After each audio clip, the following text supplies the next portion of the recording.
la destrucción del Poder Judicial y sus consecuencias. No sueño con influir de ninguna manera en la secta con este episodio. Nada de lo que escribí aquí para este programa cambiará su intención de destruir al Poder Judicial. Su convicción no es técnica ni ideológica. Se confunden y confunden a otros quienes pretenden ubicar en el espectro antiguo de izquierdas y derechas la pretensión de destruir al Poder Judicial. Se trata de un burdo intento de concentrar el poder y quedarse sin límites ni contrapesos, nada más. No es ni siquiera una postura original del obradorato la intención de eliminar al Poder Judicial, que les pone límites y los obliga a ceñir su actuación a la Constitución y a las leyes. Este impulso autoritario se ha convertido en un auténtico cáncer en todas las democracias del mundo que caen en manos de populistas autoritarios. De Donald Trump en Estados Unidos a Vladimir Putin en Rusia, Jair Bolsonaro en Brasil, Víctor Orbán en Hungría, el acoso al Poder Judicial es casi un axioma. La trampa discursiva en todos esos países es muy parecida. Yo soy el representante verdadero del pueblo, solo quiero su bienestar, y los jueces me lo impiden porque trabajan para los malos, los que odian al pueblo. Nayib Bukele en El Salvador o Daniel Ortega en Nicaragua han concentrado sus ataques a esos jueces y magistrados que cuestionan sus decisiones. Lo mismo hizo Chávez en Venezuela, hasta que su orangután Maduro tuvo el poder suficiente para destruir desde la Constitución la autonomía y las funciones del Poder Judicial, que dejó de ser un estorbo en sus fines tiránicos. En Hungría, el gobierno populista y autoritario de Víctor Orbán ha nombrado a jueces leales al régimen en puestos clave y ha aprobado leyes que limitan los poderes del Tribunal Constitucional. En Polonia, el gobierno del partido Ley y Justicia aprobó una ley que otorga al gobierno el poder de nombrar a la mayoría de los miembros del Tribunal Constitucional. En Estados Unidos, durante el gobierno de Trump, este logró modificar por completo la mayoría en la Suprema Corte de ese país con el nombramiento de 3 ministros conservadores y leales que han destruido criterios jurisprudenciales que parecían parte estable del derecho norteamericano, que rápido además generaron enorme inestabilidad en todo el sistema gracias al nombramiento de 226 jueces federales a modo que logró en su mandato de un solo periodo. Así, es parte del manual del populista autoritario destruir al Poder Judicial. Y como se puede ver, nada tiene que ver con izquierdas o derechas, sino con el populismo autoritario. Por eso, nada de lo que escribí hoy aquí ni lo que se pueda argumentar en distintos foros cambiará la convicción autoritaria de la secta obradorista. Pero es muy importante dejar testimonio del discurso tramposo y manipulador, de la naturaleza real de la reforma y de las consecuencias que va a tener. No es darse por vencido, es tener la claridad de que este movimiento político que gobierna a México aborrece el diálogo, desprecia la crítica y no pretende discutir con nosotros ni con nadie su convicción autoritaria y antidemocrática de destruir a otro poder. Pero tiene que quedar testimonio. Baso este episodio en el análisis que hizo el Instituto de Investigaciones Jurídicas de la UNAM llamado Análisis Técnico de 20 iniciativas de reformas constitucionales y legales presentadas por el presidente de la República. Este documento trae descompuesto a López y a su secta porque no es una opinión de alguno de sus críticos que tan fácil desechan, sino un documento serio, completo, lapidario y difícil de atacar de la máxima casa de estudios del país, de la que surgieron varios de los miembros más destacados de la secta y donde el propio López tardó 16 años en concluir una licenciatura y que de pronto un día milagrosamente obtuvo un título. Tan enojado está que provocó uno de los comunicados más vergonzosos y cobardes que he visto en años, en el que la UNAM desconoce al instituto más importante de México en materia de análisis jurídico y expone a sus especialistas al ataque de la secta. No es solo bueno y útil el documento porque enojó al aspirante a tirano y a su secta, sino porque es integral, objetivo, técnico y muy valiente. Por eso lo vamos a utilizar para hacer este episodio, que voy a dividir en 3 temas. 1. Las trampas discursivas para atacar al Poder Judicial. 2. ¿Qué quieren cambiarle al Poder Judicial? Y 3. ¿Qué consecuencias tendrían estos cambios? Vamos a entrarle uno por uno. Acompáñame. Tema número 1. Las trampas discursivas contra el Poder Judicial. Todo inicia con la estúpida pretensión de ser el único y real representante del pueblo bueno. López y su secta, idéntico que decenas de populistas autoritarios del mundo, autoproclamados de izquierda o de derecha, no importa la etiqueta ideológica, Se autoproclaman también como los verdaderos y únicos representantes e intérpretes del pueblo. Solo ellos saben qué quiere y qué necesita el pueblo. Y así, todos los demás son en automático enemigos del pueblo. La trampa es muy fácil de ver y de entender. Si apoyas al único representante auténtico del pueblo, o sea, yo, estás con el pueblo. Si no apoyas al verdadero Mesías del pueblo, es que odias al pueblo y solo quieres proteger tus privilegios.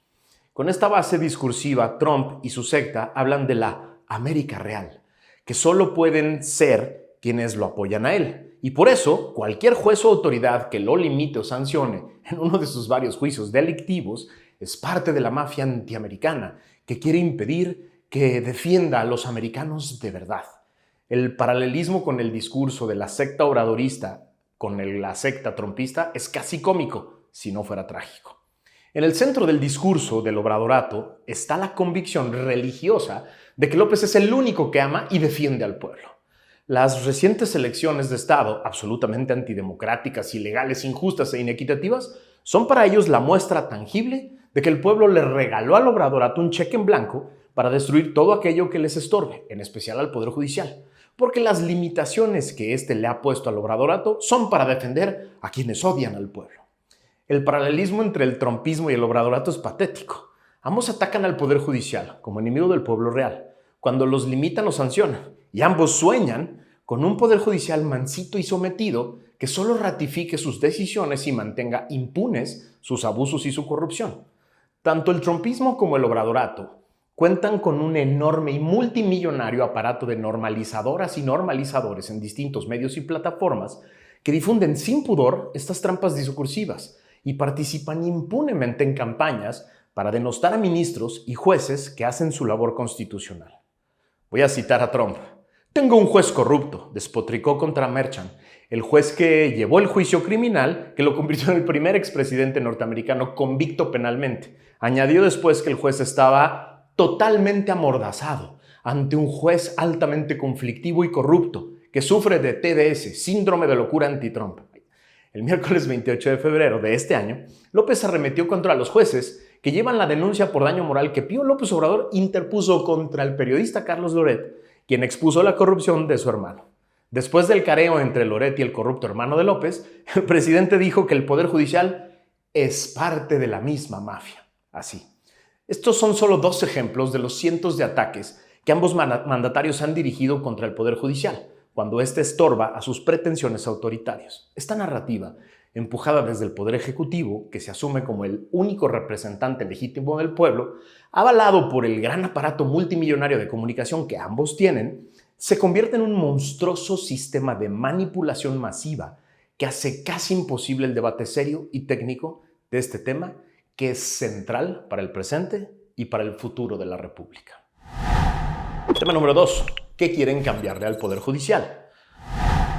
Durante los casi 70 años del primer sistema de partido hegemónico en México, el Poder Judicial era un apéndice del titular del Poder Ejecutivo.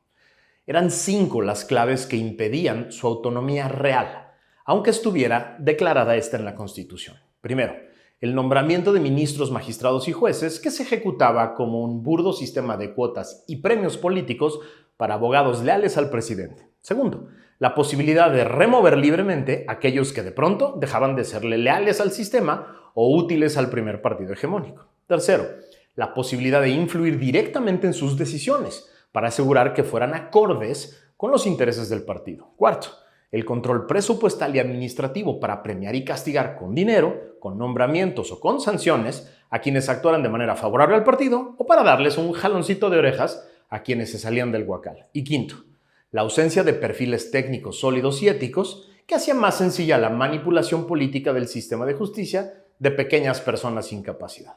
Estas 5 cosas fueron directamente atacadas con la histórica reforma constitucional de 1994. Los nombramientos de ministros, magistrados y jueces se convirtieron en complejos y objetivos concursos abiertos en los que se buscaba a las personas más capaces y preparadas que cumplieran con rigurosos perfiles preestablecidos. La posibilidad de removerlos salió de la esfera del titular del Ejecutivo para ser facultad exclusiva del Consejo de la Judicatura Federal a través de juicios disciplinarios en los que se cumpliera cabalmente con el debido proceso y se respetaran los derechos de todos.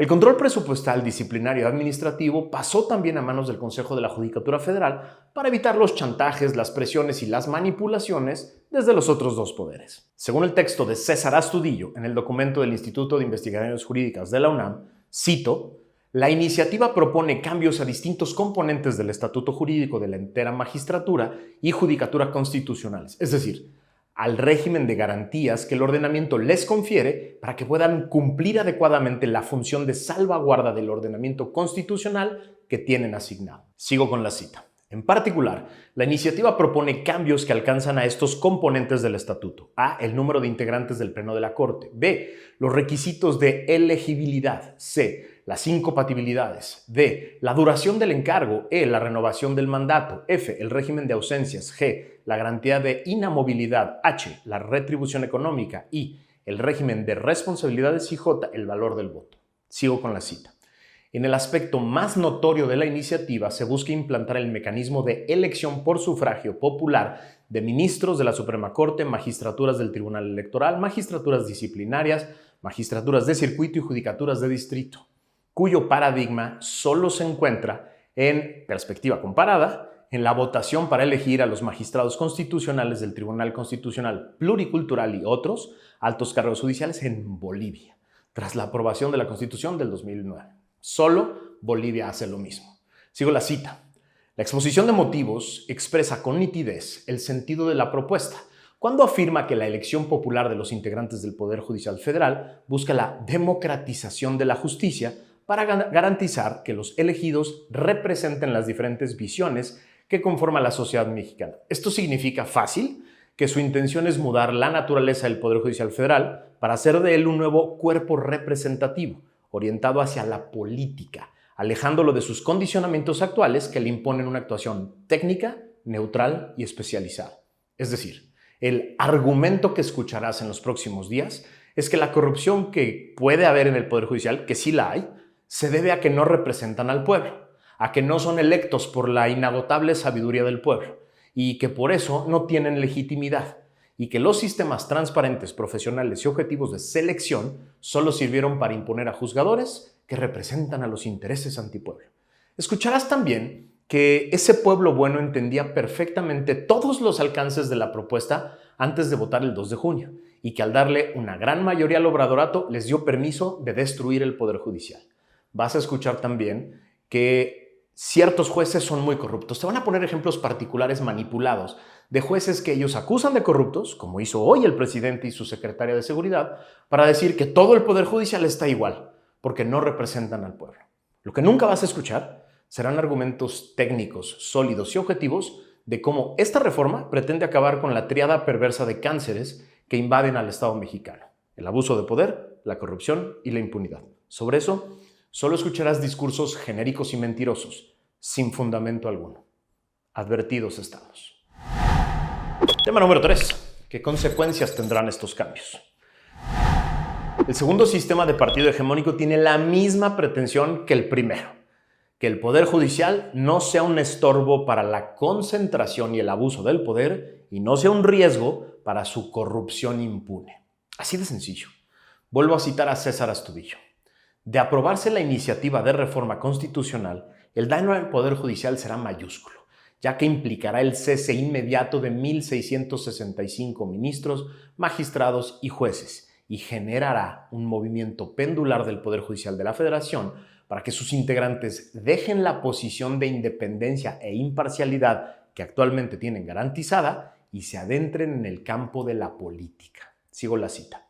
Los cambios al estatuto jurídico y a la mecánica de selección de sus integrantes buscan dejar a las personas juzgadoras a expensas del poder avasallante de la política, obligándolos a incursionar en el terreno electoral, lo que paulatinamente los irá deslizando a que se conduzcan políticamente y a que valoren y resuelven las controversias constitucionales de por sí aderezadas de un gran contenido político mediante criterios de interés político. Sigo la cita.